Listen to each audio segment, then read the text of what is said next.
ہر پیغمبر کا عہدہ بڑا ہے، ہر پیغمبر کا عہدہ بڑا ہے، لیکن آقا کا منصب جدا ہے۔ ہر پیغمبر کا عہدہ بڑا ہے، لیکن آقا کا منصب جدا ہے۔ وہ امام صف انبیاء ہیں، وہ امام صف انبیاء ہیں،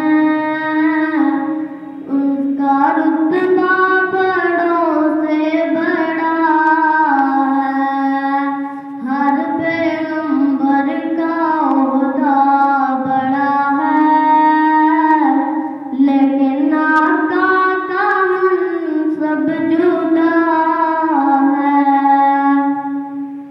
کوئی لفظوں میں کیسے بتائے